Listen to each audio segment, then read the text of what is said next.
What's up, everybody, and how are you? Welcome back to the Arya Habibi show, and thank you again to everyone who's been commenting, subscribing, liking, sharing, all that good stuff. I really do appreciate it, and I'm glad you guys are enjoying the channel. If you guys missed the last episode, it was my first impressions on the all-new PS5, so I'll go ahead and leave the link for that right up there. I swear to God, I felt like Milhouse in that one episode where he gets Bone Storm for Christmas. This is great! And all I've done is enter my name! Thrill House! So if you guys want to see me get Thrill Housed, go ahead and click on that link and enjoy that video. This week, if you haven't noticed, we are creeping up on Christmas Eve and Christmas Day, and every time that I make a video on movies, you guys seem to love it. So this time, I wanted to give you guys my personal top 10 list of my favorite Christmas movies of all time. Now, this might be a little bit of a controversial list because there's so many movies to choose from, and I personally don't like all of them. I like these ones. These are like the ones I would go to. So if you agree, I want you to comment that down below. If you disagree, comment that down below as well. Other than that, please make sure you subscribe, like, comment, and share. And without further ado, let's go jump right into the holiday season and the best Christmas movies of all time. Star Wipe. In no particular order, we're going to go ahead and start with Bad Santa. Bad Santa is a 2003 American Christmas black comedy film directed by Terry Zwigoff and directed by Glenn Ficarra and John Requa. It stars Billy Bob Thornton, Tony Cox, Lauren Graham, Brett Kelly, Lauren Tom, and the late comedy legends John Ritter and Bernie Mac. See, now for me, this movie, I remember watching it and feeling kind of bittersweet because it was the last role of John Ritter, and John Ritter was one of my personal favorite comedian or comedy actors of all time. If you guys don't know him, you might recognize him from Three's Company. This guy was super talented, and it was really sad to see him in his last performance and knowing it was his last performance, but they dedicated the movie to him, which was fantastic. In this dark comedy, Willie T. Stokes, played by Billy Bob Thornton, and his partner reunite once a year for a holiday con. Posing as a mall Santa and his elf, they rip off shopping outlets on Christmas Eve. This year, however, Willie is falling apart. He's depressed and alcoholic, and his erratic behavior draws the suspicion of mall security, played by Bernie Mac. But when befriending a small boy brings out his kinder side, Willie begins to wonder if there is still some hope for him. The film was released in the United States on November 26 of 2003. It received generally positive reviews and was a commercial success. See, like, for example, this isn't a regular Christmas movie that some of you would suggest, but it's one of my favorites. There's this one particular scene where Billy Bob Thornton is actually having lunch, and there's this woman and her kid that just won't leave him alone, and it's just absolutely hilarious. You guys gotta check this movie out. Look who's here, Jimmy. It's Santa. Oh, fucking right. Let's tell him what you want for Christmas. Fuck. I'm on my fucking lunch break, okay? Next on our list, we have Jingle All The Way. Jingle All The Way is a 1996 American Christmas family comedy film directed by Brian Levon. It stars Arnold Schwarzenegger and Sinbad as two rival fathers, both desperately trying to purchase a Turbo Man action figure for their respective sons on a last-minute shopping spree on Christmas Eve. It is the first installment in the Jingle All The Way film series. Now, this is news to me because I had absolutely no idea that there was more than one of these. I only watched the first one because Arnold Schwarzenegger was in it. I mean, at the time, Arnold Schwarzenegger was just known for his big Hollywood, I am Arnold, I am an action star type of movies. So to see him in a Christmas movie was just absolutely phenomenal. Inspired by real-life Christmas toy sellouts for such items as the Cabbage Patch Kids, the film was written by Randy Kornfield. Producer Chris Columbus rewrote the script, adding in elements of satire about the commercialization of Christmas, and the project was picked up by 20th Century Fox. Delays to Fox's reboot of the Planet of the Apes allowed Schwarzenegger to come on board the film, while Columbus opted to cast Sinbad ahead of Joe Pesci as Myron. So imagine that. It could have been Joe Pesci and Arnold Schwarzenegger. I love Sinbad, but I think that Joe Pesci would have been a lot funnier just because, he's so small compared to Arnold Schwarzenegger. I don't know. I think that would have been actually much better. The movie grossed over $129 million worldwide, and despite the negative critical reception, it is very popular during Christmas and is often shown on TV throughout the holiday season. Interesting fact! The film's title is borrowed from the lyrics of the popular Christmas song Jingle Bells. In 2001, Fox was ordered to pay $19 million to Murray Hill Publishing for stealing the idea of the film. The verdict was later overturned 3 years later. Jingle All The Way is also the third and final collaboration between Sinbad and Phil Hartman after Coneheads in 1993 and House Guest in 1995, and the last film featuring Hartman to be released during his lifetime. Now, for those of you who might not be familiar with Phil Hartman is another comedic legend that just unfortunately went way too soon. I won't give you guys the gruesome details of what happened to him. You guys can check that out yourself. But one of the biggest things for me personally growing up as a kid is he was the voice of, Troy McClure and all these amazing people on The Simpsons. So it was really sad to see him go. This is getting kind of sad, man. This is supposed to be about Christmas. Why is everyone passing away? Up next on our holiday Christmas movie list, we have Home Alone 1 and 2. Home Alone is a 1990 American Christmas family movie written and produced by John Hughes and directed by Chris Columbus. It stars Macaulay Culkin, Joe Pesci, Daniel Stern, John Hurd, and Catherine O'Hara. The film follows Kevin McAllister, played by Macaulay Culkin, an 8-year-old boy who must defend his home from two burglars, Harry and Marv, played by Pesci and Stern, after his family accidentally leaves him behind on their vacation. It was filmed between February and May of 1990 in a variety of locations throughout Illinois. The film was originally meant to be distributed by Warner Brothers, but was transferred to 20th Century Fox when Hughes exceeded the $10 million limit that had been imposed on the film's budget. Home Alone premiered on November 10 of 1990 in Chicago. Damn. November 10, 1990. How old do you feel right now? With a total gross of $476.7 million, it held the record for the highest grossing live-action comedy ever until it was overtaken by The Hangover Part 2 in 2011. The film received 2 Golden Globe nominations for Best Motion Picture in a Musical or Comedy and Best Actor in a Motion Picture, Musical or Comedy for Macaulay Culkin's performance. Home Alone spawned a successful film franchise that started with the 1992 sequel, Home Alone 2: Lost in New York, which is the only Home Alone sequel to have most of the original cast reprising their roles. The film follows Kevin once again, who must fend off Harry and Marv after he is mistakenly separated from his family on their Christmas vacation. Think about that. They did the exact same plot line and somehow got away with it, and the movie is still as popular. And the only movie that took over Home Alone was Hangover 2, that did the exact same thing. They just redid the plot line and it became successful. That's actually pretty interesting when you think about it. Filming for Home Alone 2 took place from December 1991 to May 1992 in Chicago and New York City, including at Rockefeller Center and the original World Trade Center. The film was released on November 20th of 1992 and grossed over $173 million in revenue in the United States and $359 million worldwide against a budget of $28 million. The movie also includes a cameo by a certain soon-to-be ex-president. That's right, ladies and gentlemen, Donald Trump was actually in this movie all the way back then. Excuse me, where's the lobby? Down the hall and grab him by the pussy. Thanks. Next on our list, we have Friday After Next. Friday After Next is a 2002 American stoner comedy film directed by Marcus Raboy and starring Ice Cube, who also wrote the film, and Mike Epps. It is the third installment in the Friday series.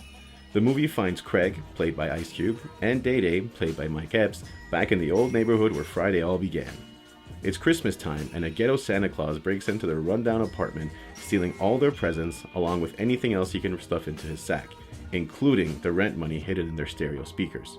Their only hope to not get evicted before Christmas is to take jobs as security guards at a local mall, where they learn some comic lessons about the true meaning of the holidays. I love this movie because it actually helped pretty much launch the careers of a few people who ended up being really big afterwards. Cat Williams, he was really funny in that movie. He was the pimp guy. He was absolutely hilarious. Terry Crews, I think that was one of the first movies I could possibly remember actually seeing him in. And also, fellow Persian comedian Mr. Maz Jobrani was in that, and I actually had the chance of doing a show with him in the past, and I remember telling him that, like, every time I see him, all I can think of is holy moly donut shop, because that was, for me, so cool to find out that there was a Persian guy who actually made it into a big movie with Ice Cube, which was one of my heroes at the time. Up next on our list, we have Die Hard. You're damn right, it's a Christmas movie. Die Hard is a 1988 American action film directed by John McTiernan. It stars Bruce Willis, Alan Rickman, Alexander Goodenough, and Bonnie Bedelia. Based on the 1979 novel Nothing Lasts Forever by Roderick Thorpe, Die Hard follows New York City police detective John McClane, played by Bruce Willis, who is caught up in a terrorist takeover of a Los Angeles skyscraper while visiting his estranged wife. The film features Reginald VelJohnson, who you may remember as Carl Winslow on Family Matters. Now, that's not really that big of a deal. I just really wanted to point it out because he was a cop on Family Matters and he was a cop in this movie. So what are the odds of that? You're just built for that role, aren't you? Desperate for work, Stewart was offered the job of adapting Thorpe's novel into a screenplay. His finished draft was greenlit immediately by 20th Century Fox, which was eager for a summer blockbuster for the following year. Finding a star proved difficult. The role of McClane was offered to a host of the decade's top stars, including Arnold Schwarzenegger and Sylvester Stallone, all of whom turned it down. Bruce Willis, who was known mainly for his TV work, was eventually chosen and paid $5 million for the role, an unheard of figure at the time that attracted considerable controversy towards the film prior to its release. Filming began in November of 1987 on a $25 to $35 million budget. McTiernan and D'Souza made alterations to the script throughout the filming, including adding and changing scenes and altering the ending. Die Hard was filmed almost entirely on location in and around Fox Plaza in Los Angeles. Die Hard was a box office success, grossing between $139.8 million to $141.5 million, and defying pre-release expectations that Willis's lack of star appeal would hurt the film's success. Die Hard received 4 Academy Award nominations. The film elevated Bruce Willis to leading man status and took Alan Rickman from relative obscurity to celebrity. Die Hard has now been critically re-evaluated and is now considered to be one of the greatest action films of all time. It also has retroactively been called one of the best Christmas films since the film's events took place on Christmas Eve. It revitalized the action genre largely due to its depiction of McClane as a vulnerable and fallible protagonist, in contrast to the muscle-bound and invincible action heroes of its contemporaries. At the time, all the action stars were, Arnold Schwarzenegger, Rambo, Sylvester Stallone, just like taking people out without even having to worry about it, running in, cracking people's necks and stuff. So it was cool for audiences to actually see like a regular Joe, if you will, who was in this whole action movie, and he was like able to defy all odds. Deemed culturally, historically, or aesthetically significant by the United States Library of Congress, the film was selected for preservation in the National Film Registry in 2017. Next on our list, we have Elf. Elf is a 2003 American Christmas comedy film directed by Jon Favreau and starring Will Ferrell, James Caan, and Zooey Deschanel. The film centers on Buddy, a human who was adopted and raised by Santa's elves. He learns about this and heads to New York to meet his biological father, while also spreading Christmas cheer in a world of cynics in the process. Elf was released in the United States on November 7, 2003 by New Line Cinema to critical and commercial success, grossing $220 million worldwide against a $33 million budget. Will Ferrell's performance as Buddy the Elf was praised by audience and critics alike, with many calling it one of his best performances. It inspired the 2010 Broadway musical Elf the Musical and NBC's 2014 stop-motion animated television special Elf: Buddy's Musical Christmas. It is often listed amongst the greatest Christmas films of all time. Now, here's a really interesting fact about how they actually filmed. That whole scene where, Buddy, played by Will Ferrell, he's coming from the North Pole to New York, and you kind of see him exploring New York for the first time. So here's actually a really cool thing I'm going to teach you guys. They did not block anything off. Usually they have to actually block off entire sections of like Times Square and all this kind of stuff so they can actually get camera crews and all this stuff. So what they did instead was they told Will Ferrell, you know what, the only way we can get a real New York is for it to be New York. And they just dressed him up and threw him in the middle of New York. So everything he was doing was kind of just him enjoying what he was doing and just kind of embodying that character as the elf. And that one scene where, he walks up to this one dude who's wearing all red and he's got a big beard and he's like, Santa, Santa, believe it or not, that guy just happened to be walking around. I don't know who that guy was, but God bless you for being at the right place on the right day, because that was one of the funniest parts of the movie. Santa's coming to town. Santa! Oh my God! I know him. Up next, we have National Lampoon's Christmas Vacation. National Lampoon's Christmas Vacation is a 1989 American family comedy film, the third installment in National Lampoon magazine's vacation film series. Christmas Vacation was written by John Hughes, who based it on Christmas 59, his short story published in National Lampoon. The film stars Chevy Chase, Beverly D'Angelo, and Randy Quaid. Not to be confused with Dennis Quaid. This is the other one. As the holidays approach, Clark Griswold, played by Chevy Chase, wants to have a perfect family Christmas, so he pesters his wife, Ellen, played by Beverly D'Angelo, and children as he tries to make sure everything is in line, including the tree and house decorations. With the whole family invited over for Christmas, what could possibly go wrong? Things go wrong pretty quickly, to say the least. His hit cousin Eddie, played by Randy Quaid, and his family show up unplanned and start living in their camper on the Griswold property. This is a classic, out-of-the-ordinary family Christmas movie that will make anyone with any sense of holiday festivities laugh out loud. This movie is not even just one of my favorite Christmas movies, it's one of my favorite comedy movies ever. Just like every single thing that could possibly go wrong on Christmas Day happens to this guy and his family, so it's just so funny. The cast of characters are super funny too, like every single person does their role so well. And towards the end of the movie, Chevy Chase gives one of like the best rants ever and just cusses out his boss. It's just so funny. If you haven't seen it and you've been sleeping under a rock in a cold cave somewhere, this is the year. You should definitely check out this movie. Up next, we have How the Grinch Stole Christmas. How the Grinch Stole Christmas is a 2000 American Christmas fantasy comedy film directed by Ron Howard and written by Jeffrey Price and Peter S. Seaman. Based on Dr. Seuss's 1957 book of the same name, it was the first Dr. Seuss book to be adapted into a full-length feature film. The film is narrated by Anthony Hopkins and stars Jim Carrey in the title role. Interesting fact. Before his death in 1991, Dr. Seuss had refused offers to sell the film rights to his books. However, his widow, Audrey Geisel, agreed to several merchandising deals, including clothing lines, accessories, and CDs. In July of 1998, Geisel's agents announced via letter she would auction the film rights of How the Grinch Stole Christmas. In order to pitch their ideas to Geisel, the suitors ultimately had to be willing to pay $5 million for the material and hand over 4% of the box office gross, 50% of the merchandising revenue and music-related material, and 70% of the income from book tie-ins.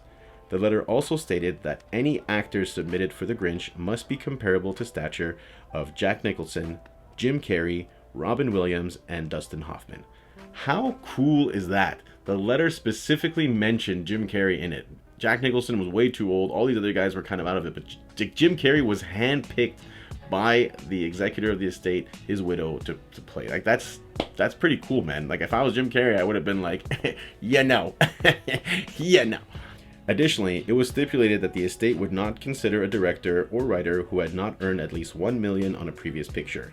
Because the film is based on a children's picture book, many additions were made to the storyline in order to bring it up to feature length, including some information about the backstory of the title character and reworking the story's minor character, Sidney Lou Who, as a main character. Most of the rhymes that were used in the book were also used in the film, though some of the lines were to some degree changed and several new rhymes were put in. The film also borrowed some music and character elements that originated in the 1966 animated television special, such as the song You're a Mean One, Mr. Grinch, and The Grinch's Green Skin Tone. How the Grinch Stole Christmas was released by Universal Pictures in the United States on November 17, 2000. The film grossed over $345 million worldwide and was originally the second highest grossing holiday film of all time behind Home Alone of 1990. Until both films were surpassed in 2018 by the third film adaptation of this story.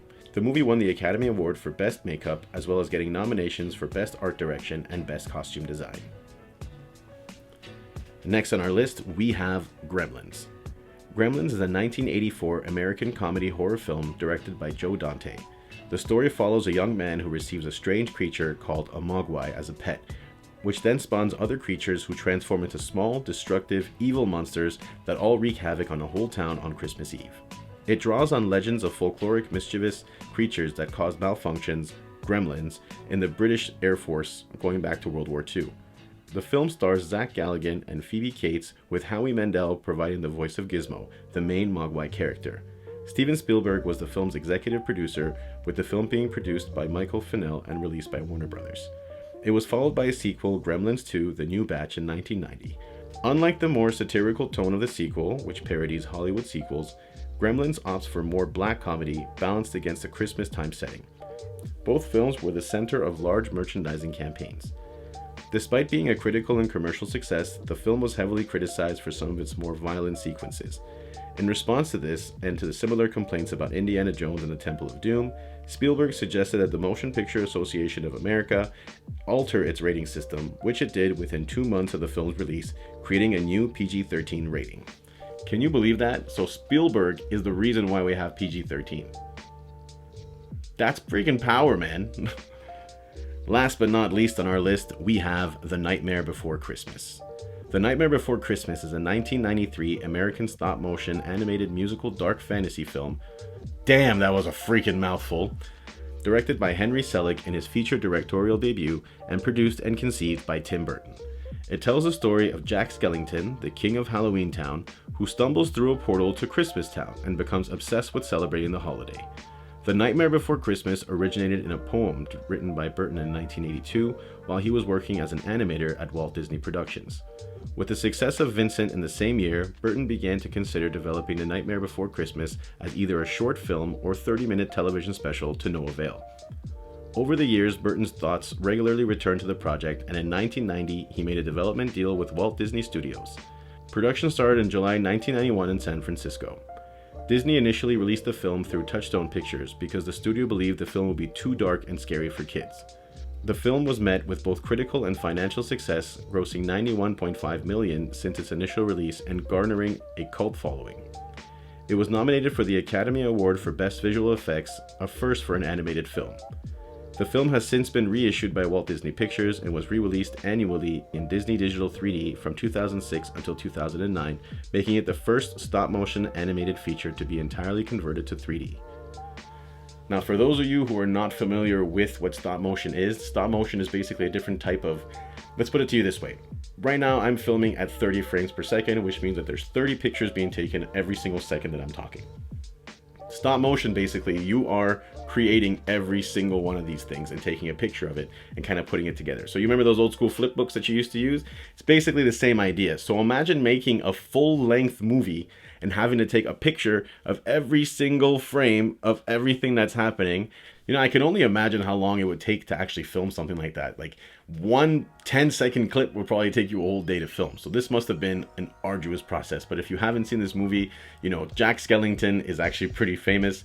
And every time I see him now, thank you so much, Family Guy, but this is all I can remember. Fat chicks with black hair get tattoos of me. All right, ladies and gentlemen, that was the episode for today. I hope you guys had some fun. Do you agree with my list? Do you not agree with my list? Make sure you comment that down below. As always, don't forget to like, comment, subscribe, and share this video. I hope you guys have fun this whole holiday season. Please be safe.